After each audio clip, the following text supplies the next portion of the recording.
Hoje eu vou conversar com um médico psiquiatra que, segundo a Folha de São Paulo, foi o autor mais lido da última década, ultrapassando grandes nomes, como, por exemplo, Paulo Coelho.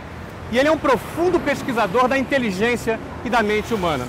É isso mesmo. Nosso convidado de hoje, com quem eu vou conversar, é Augusto Cury.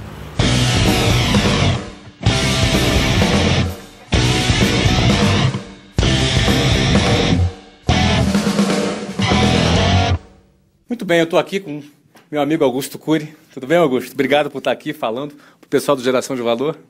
É um prazer enorme.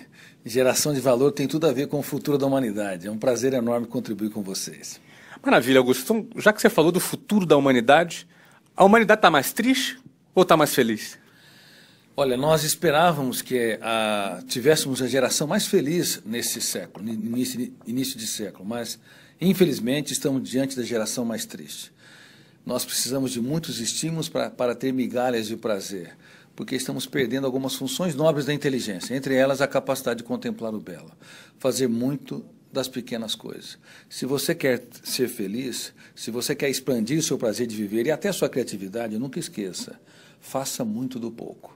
Ou seja, gaste mais tempo abraçando, se interiorizando, observando, fazendo das pequenas coisas um show para a sua existência. Se precisar de muitas coisas para ter migalha de prazer, pode ter uma vida miserável e, infelizmente, frustrada sócio e profissionalmente. Como psiquiatra, pesquisador da psicologia e escritor, eu tive uma trajetória onde eu tive que transformar fracassos em sucessos, lágrimas em sabedoria.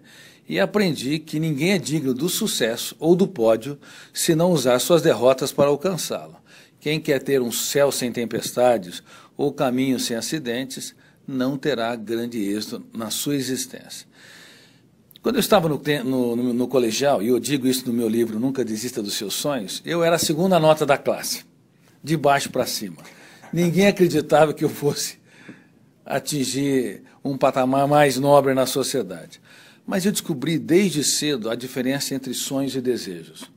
Flávio, sonhos são projetos de vida, desejos são intenções superficiais. E nós vivemos numa sociedade de consumo, na sociedade dos desejos. Desejos de ter grandes amigos, um grande amor na vida, de ser um brilhante profissional, de fazer a diferença no teatro das empresas.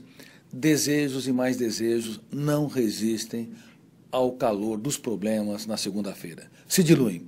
É necessário sonhos. Sonhos como projeto de vida. Sonhos com metas. E todas as metas têm escolhas. E todas as escolhas têm perdas. Não é possível ter grandes escolhas sem sofrer algumas perdas. Mas também descobri que sonhos devem ser unidos à disciplina. Sonhos sem disciplina produzem pessoas frustradas. E disciplina sem sonhos produz pessoas autômatas, que só obedecem ordens. Eu estudei 12 a 14 horas por dia, entrei na faculdade de medicina, contrariando as expectativas dos meus colegas, estudei muito, não apenas a biologia, mas quis entender os meandros da mente humana, considerava cada paciente uma estrela viva no teatro da existência, aprendi muito com eles, talvez mais com eles do que com os livros. Cada fracasso, cada perda, cada lágrima, cada pesadelo me ensinava que a vida é um espetáculo único e imperdível. Depois escrevi milhares de páginas, publiquei meus livros e eu recebi o título de membro de honra de um instituto europeu, de uma academia de gênios. Aí eu pensei comigo, como engano bem, porque eu era a segunda nota da classe, de baixo para cima, era desconcentrado, não tinha foco. Você acredita que você já era gênio nessa época que você era a segunda melhor nota de trás para frente na sua turma, ou você realmente engana bem agora? Eu não era um gênio e continuo não sendo um bom gênio. Na verdade, sendo um gênio. Algumas pessoas me dizem, Cury, minha memória está ruim. Eu falo, não se preocupe, a minha está péssima. O meu córtex cerebral não é um grande armazém, não tem uma capacidade de registrar tudo com uma facilidade grande. Mas descobri como o pesquisador da psicologia e como autor de uma das poucas teorias mundiais sobre a formação de pensadores e a construção de pensamentos, teoria esta que é usada em institutos de gênios, que todo ser humano tem uma genialidade. Cada espectador que está nos ouvindo tem um potencial incrível para ser libertado.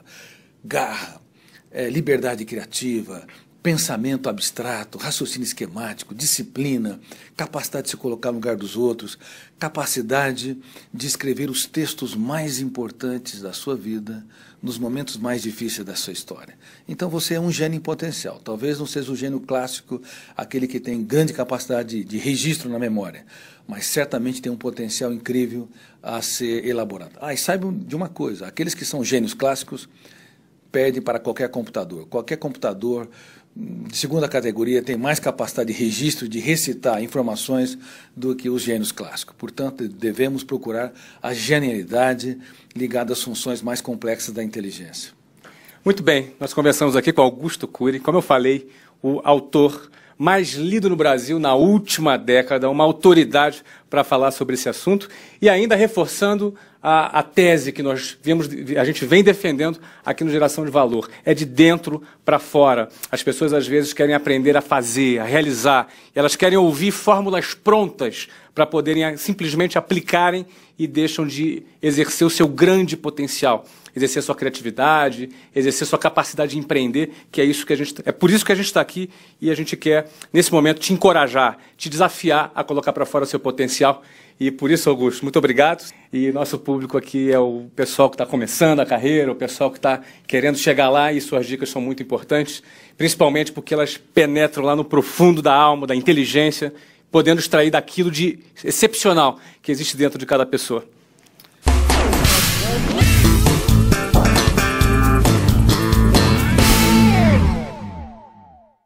Estar do lado de pessoas que reclamam é muito chato, é muito desagradável. Azar, vida, nunca mais iremos terra. Eu compararia aquela tortura chinesa, sabe? Aquela gotinha pink, pink, pingando lentamente na sua testa.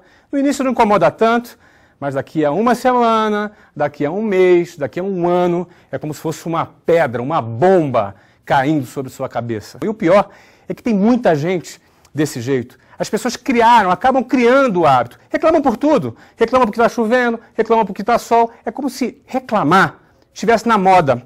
Estamos mesmo perdidos. O grande problema é que quem quer crescer profissionalmente, quem quer ser um líder e tem esse hábito, dificilmente vai conseguir ser bem-sucedido na sua profissão, porque reclamação pega. É uma coisa contagiosa. Se você quer ter uma equipe, montar uma equipe, com certeza, se você for um reclamão, um murmurador, uma hiena que fica, ó dia, ó azar, com certeza você vai formar um monte de filhotinho de hiena. Reclamam por coisas que deram erradas, acidentes de percurso.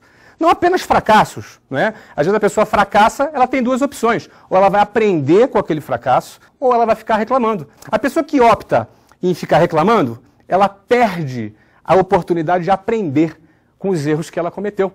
Você pode aprender com seus erros e erros de outras pessoas também. Óbvio que é muito melhor aprender com erros de outras pessoas, porque dói menos, sai mais barato. Agora, se você errou, se você fracassou, não reclame, não murmure. Procure enxergar o lado positivo e procure verificar o que você pode aprender daquela derrota, daquele fracasso.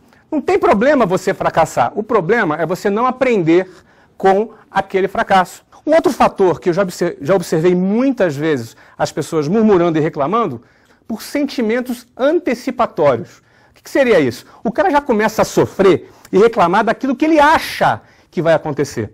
É tipo meio um relacionamento meio mal resolvido com o futuro. Sabe como é que é? O cara fica olhando, não, isso vai dar errado, não, isso não vai dar certo. E ele começa a sofrer. Ele já começa a sofrer por aquilo que ele presume que vai dar errado. Nós nunca chegaremos, eu sei, ó vida, ó azar. Primeiro, você não sabe se vai dar errado. Segundo, se der errado, você tem que se preparar e não ficar reclamando, e não ficar murmurando. Outro tipo de reclamação e murmuração, às vezes isso acontece muito entre casais, entre amigos, ou até entre colegas de trabalho, é aquela reclamação assim, olha, ele fala para o amigo dele, ou para o parceiro dele, olha, eu acho que a gente não deve fazer isso. Aí o outro colega argumenta, não, vamos embora fazer por isso, ganha ele no argumento, aí ele concorda. Quando ele concorda, os dois estão juntos. A partir do momento que eles entram nessa nova empreitada e alguma coisa dá errado, a primeira coisa que o cara vai falar é, tá vendo? Eu sabia, tá vendo só? Não é? Eu sabia que isso ia dar errado. Sabia que não podíamos confiar num papagaio. Ele concordou, por que depois ele vai jogar na cara? Não, eu sabia. Isso é super desagradável e acontece muito. A moral que ninguém quer ficar do lado de uma pessoa que reclama, de uma pessoa que murmura. O fim de uma pessoa que reclama e murmura é ficar sozinho. Ninguém vai suportar ficar do lado dela. Ela não vai conseguir nunca formar uma equipe. Ela não vai conseguir nunca ser uma referência de sucesso, uma referência a ser seguida por outras pessoas. Além de tornar um ambiente pesado e um ambiente meio de fracasso, aquele ambiente meio nojento. É assim que eu classifico um ambiente permeado por reclamações e por murmurações. Então, eu quero te encorajar a refletir sobre o seu comportamento, a refletir sobre, eventualmente, algum hábito que você tenha adquirido de ficar reclamando e de ficar murmurando. Com certeza, você vai ser uma pessoa mais feliz quando você souber assimilar melhor as adversidades, souber aprender com seus fracassos e não ficar jogando na cara das pessoas aquilo que deu errado. E também, quem estiver do seu lado vai ter muito mais prazer em estar com você, vai ter muito mais prazer em conviver com você. Fica a dica nesse vídeo do Geração de Valor.